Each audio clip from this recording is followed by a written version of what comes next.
Hello, my name is Matthew Pfeiffer with MattPfeifferCoaching.com. Thank you for tuning into my YouTube channel. On this channel, I talk about all things narcissism. I answer the questions of people who follow this channel and send in emails asking questions about a possible romantic partner. It might be a narcissistic family member. It might be a narcissistic coworker. Either way, I answer their questions that are sent in. And if you have a question that you have about a narcissistic person in your life, you can send it in to justaskmatt@mattpfeiffercoaching.com.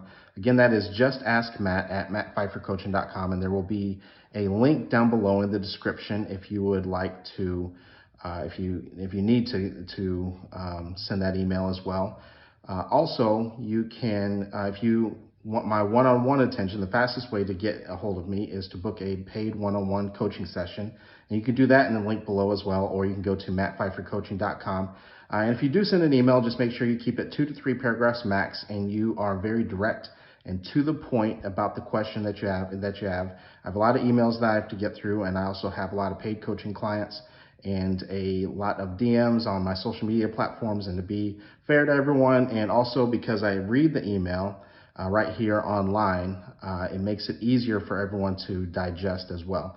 And also, before I continue, make sure you hit the bell notification and you hit the subscribe notification so you're notified each and every time I upload a new video. With that being said, let me get to this email. This email reads, I am still in the grieving stage since my husband left me with our 4 kids. And I want to pause there before I continue. When we talk about grief, there are 5 different stages. There's a stage of denial. There's a stage of depression, anger, bargaining. And what bargaining is typically people will say things to themselves like, well, if I would have done this, maybe he or she would not have left. Maybe if I do this, maybe they will stop misbehaving and stop treating me like that, right? So if I do this, then they will do that. And that's the bargaining stage of grief. And then the 5th stage of grief is acceptance, right? That you are accepting the fact that this is over. And when we talk about grief, a lot of times people think of it only in times when someone has passed away, and that is not true. You can grieve pretty much anything. The loss of anything. You can grieve the loss of a relationship. You break up with someone, even in a healthy relationship, you can grieve it.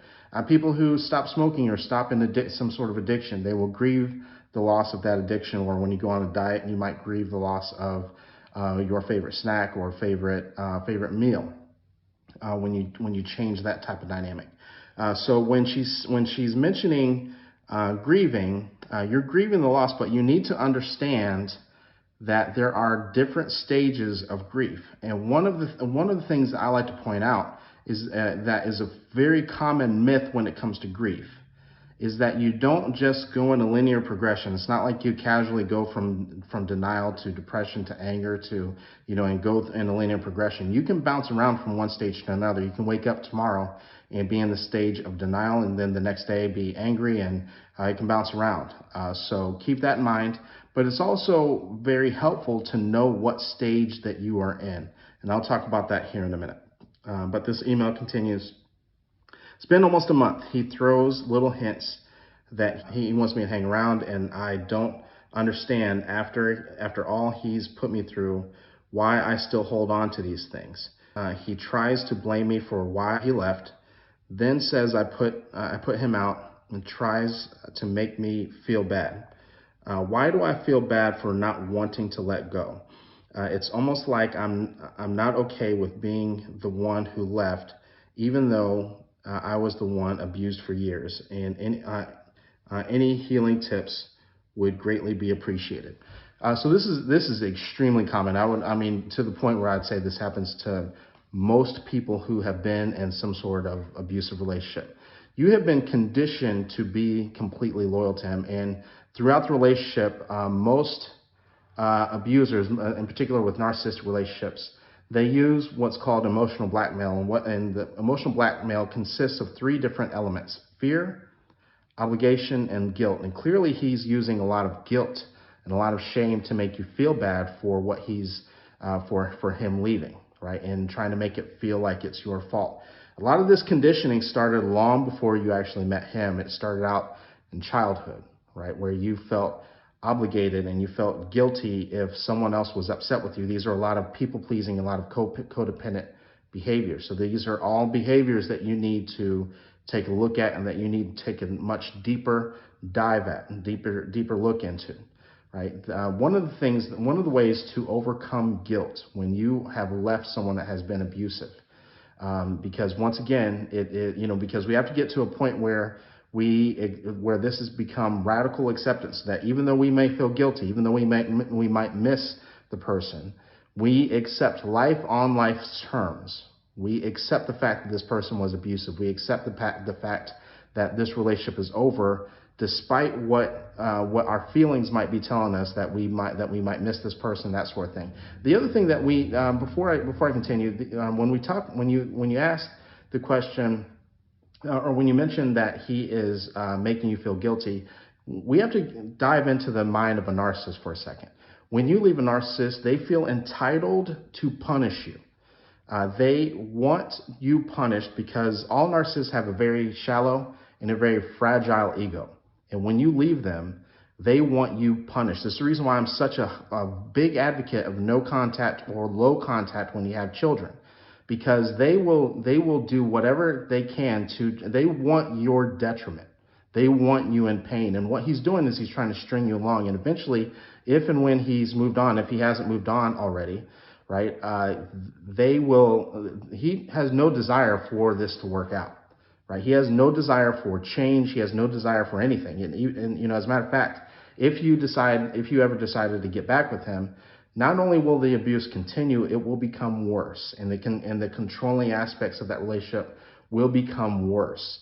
And the reason why is because in the narcissist's mind, if I did all that shit to her before and then she comes back, like, there's nothing I can't get away with. Number one. Number two, if they came that close to leaving me the first time, I need to up the ante, so to speak, to make it even more difficult for them to leave the next time. So those are some things that you need to keep in mind if you're even considering getting back with them. But I would definitely go low contact in this situation to give yourself the space and the time to be able to grieve this relationship.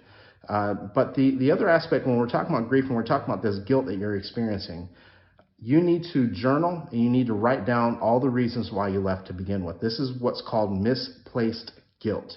This is not your guilt. If we were to actually break down guilt, I mean, if you actually did something, right? If you're the one that abused, if you're the one that cheated, I can understand this aspect of feeling guilty. But this is misplaced guilt. This is actually things that started out in childhood. Somewhere in your childhood, whether it be from your mother, whether it be from your father, or both, you probably had a highly critical, probably a narcissistic parent, alcoholic parent, a disordered parent, that made you feel guilty for standing up for yourself, for showing self-love. Whenever you spoke up for yourself as a child, you were made to feel like there was something wrong with that, which there is not. This is a toxic level of conditioning that you experienced growing up, and then now this is what led you, it basically groomed you for this narcissistic relationship that you're asking about. So at some point in time, you're going to have to visit those events from childhood to make sure these type of things don't happen to you in the future. However, when we're talking about this misplaced guilt currently, right, you need to write down all the reasons why you left to begin with. You also need to talk to, and you need to involve yourself with a support group, or get attached with a therapist or a coach, whether it be myself or with another coach. In terms of a support group, I also have a support group for those of you who may not know, and that is in the link down below as well. It's called Wounded Healers. It's on Facebook, and you can join. You can find that in the link tree that I have in my description. But when you talk to people who have been there, done that, and you start to share similar experiences with other people, you start to realize that, guess what? This is not my fault, right? That the relationship may not be my fault, but the healing 100% is your responsibility. So take responsibility for the healing, but cut your losses. And I understand that it's a process to get through this grief, but number one, write it down. Number two, talk to and join up with people who have been there, done that. Because the reason why I say people who have been there, done that, other survivors, other coaches and therapists, things like that, is because people who don't know, who have never experienced narcissism, they might mean well, but they will say common things like, well, no one just acts like that just to act like that. You had to have done something to cause this. And the reality of it is, when we're talking about narcissists, no, that is not true.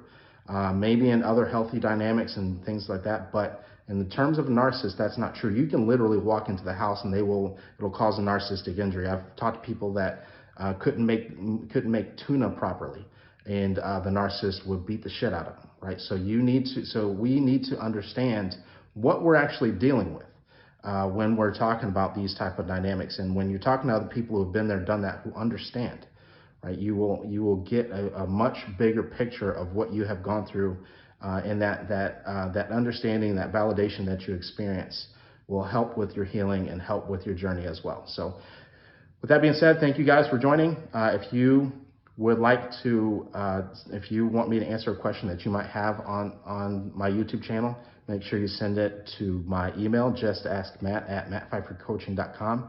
But the fastest way to get my attention, the fastest way to get a hold of me is to book a paid coaching session by going to mattpfeiffercoaching.com, or you click on the link below.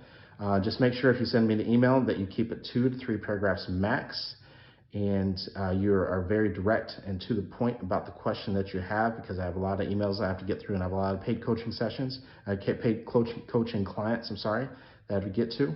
And with that being said, I will talk to you soon.